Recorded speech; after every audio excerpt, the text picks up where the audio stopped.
when we think of research, it's important to realize that there's different activities. There's a landscape, a sort of ecosystem of research. They share a lot of common values, the pursuit of truth, actually, a reliance on evidence, rational debate. I'm going to say courteous discourse as much as possible as well, all aimed at increasing knowledge and, in some cases, its applications and so on. So that landscape shares these common aspects, but there are differences. Curiosity-driven science is driven bottom-up by individual scientists, often just following their curiosity, what they're interested in. I mean, I'm of that category, and I think it's a huge privilege. I've been paid all my life to pursue my curiosity. I can't believe somebody would do that. The public do. But it's important to realize that following your curiosity means that you are trying to work out a problem. And I tend to think that what's very useful here is to think of the philosopher Karl Popper, who I read when I was your age initially, I have to say. And what he pointed out to me, which is very useful, is that the way science progresses is that you have a problem and you have a hypothesis about that problem, what might explain it. And then actually you try and attack it. You attack the hypothesis. You try and disprove it. And if it survives enough attacks, you think, well, maybe this is indeed reliable evidence. But if it doesn't survive, then you get a different hypothesis, or you may abandon that whole project altogether and do something else. What this means is that although this is a very reliable way of producing knowledge, you've no idea where it's going exactly. You can't control it. It can sort of go in all sorts of directions. So a reliable way of producing knowledge, but you don't know what knowledge it is. Then if we go to the other end of the spectrum, which is applications, that's straightforward as well, in a way, because it's built on a good knowledge base where you're trying to use that knowledge to apply for some purpose. And we see it today with reusable rockets. They've got all the knowledge about doing it. It's just actually applying that. We saw it, if you heard, when I was mentioning the story about Marconi and who were based upon electromagnetic radiation that I was talking about in the previous section. Often commercially driven, but not always. It can be societal goods, especially in medicine. And that is very easily understood by politicians, political leaders and funders, because they are achieving certain objectives, and it's built on a good knowledge base. Then there's a third category which sits in the middle. It's called translational research. And the way really what it is mission-oriented discovery research. What does that mean? What it means is you're still making discoveries, but with an objective in mind, a long-term objective.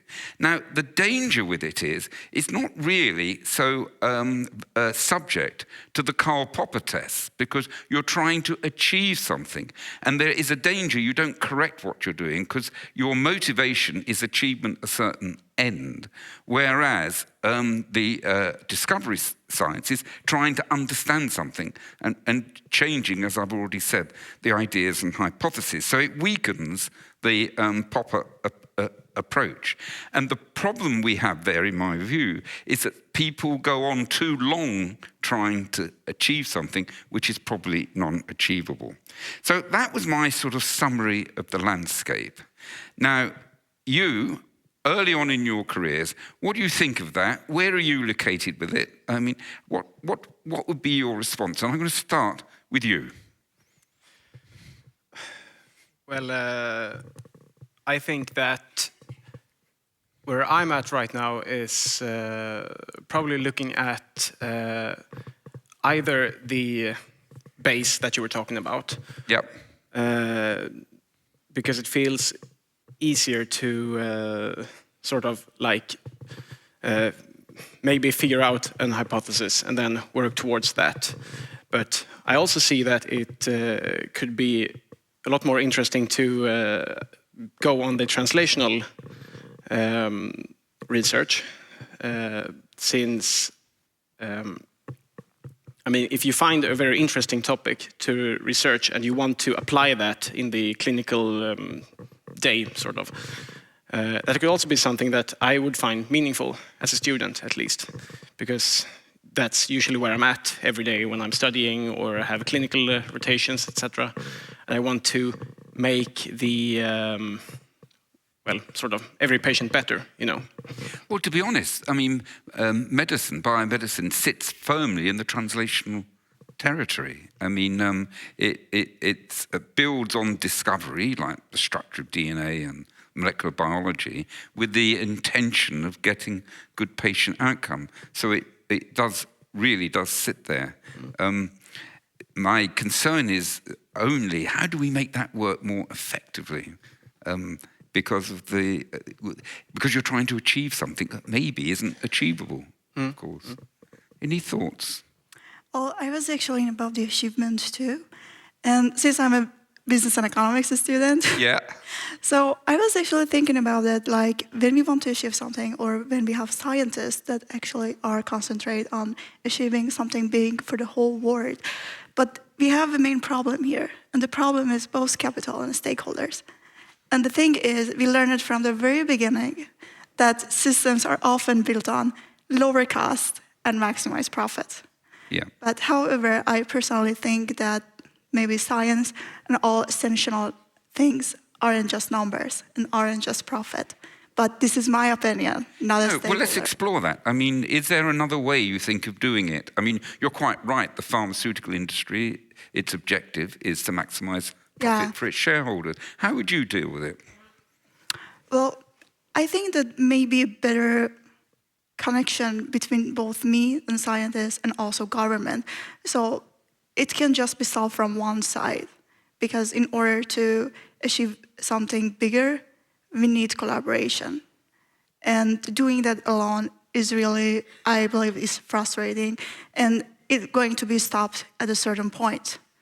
So we cannot continue that without that collaboration that we need. I've sometimes wondered whether we should think more of public-private partnerships, where the public side appreciates the societal good, and it maybe keeps in the thirst for profit under control from the private sector, and that if we could somehow optimize that, that would be good.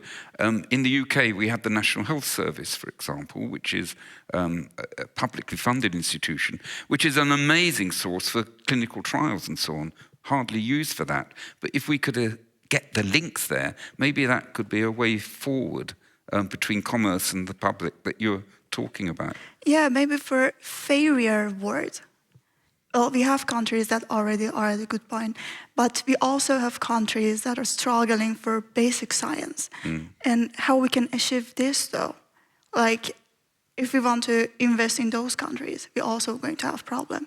And this is also my question, like, do you think it's achievable or possible even for countries that don't have really strong infrastructures? Yes, well, I mean, I give you my personal view, and it's outside my territory, that we need to focus on different sorts of problems to do with lifestyle, nutrition, and getting a healthier way of living, essentially, and maybe simpler treatments. And we heard Sally earlier saying exactly that. What comments have you got on all of this? For me, I think more it's important for the underdeveloped countries to get help, but like not in a way that the West are ruling, like deciding how they should use the assets and how they should further their own research. That's really important, I think. I actually agree with that we need, rather than sucking out of the developing countries so they work in highly developed countries, that we actually develop research facilities in those countries that deal with the problems that they see are most relevant and the potential solutions.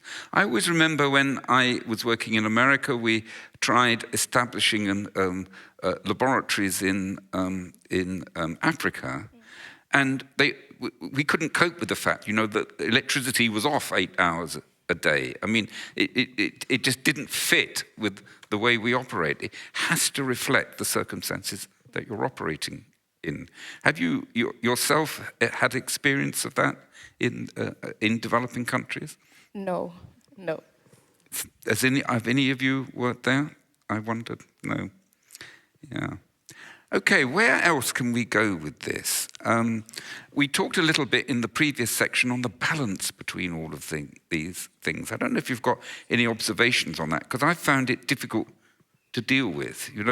When you're an administrator and a leader, you want to say, we're going to spend X on this, Y on this, and Z on that. And the way we're talking about it, it varies according to the problem, and it's sort of a bit out of control. Any thoughts on this? Well, what you actually discussed about were also trust between these different parts, right? And I think that it's really important in order to put scientific benefits into practice. But I think it's also really challenging in today's world.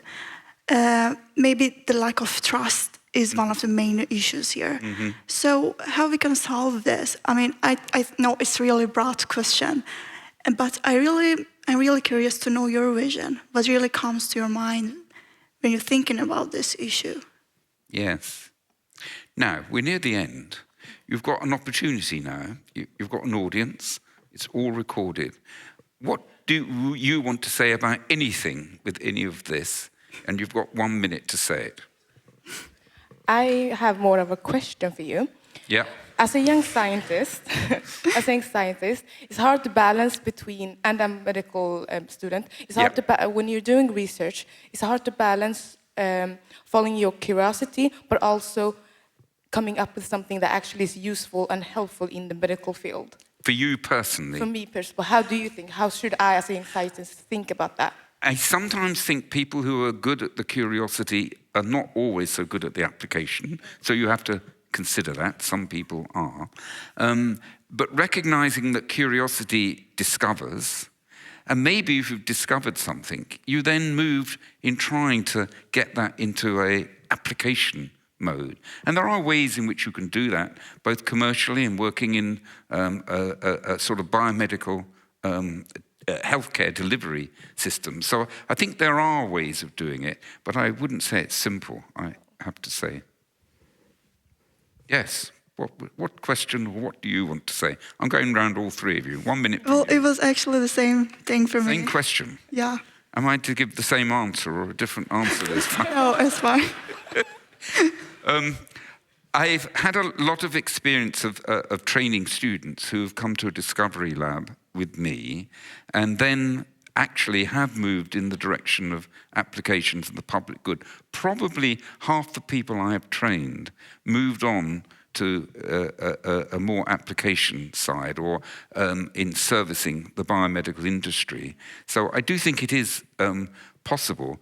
I sort of think that it's difficult to mix both together, but I've had some people who are good at doing that as well. How did you do it after you discovered CDK? I don't think I've done anything useful in my entire life, to be perfectly honest. I'm still sort of discovering. That's what turns me on, discovery. And I'm very happy for other people to apply it, which they have done in a variety of ways. But I think I'm pretty useless at it, to be perfectly honest. What's your minute?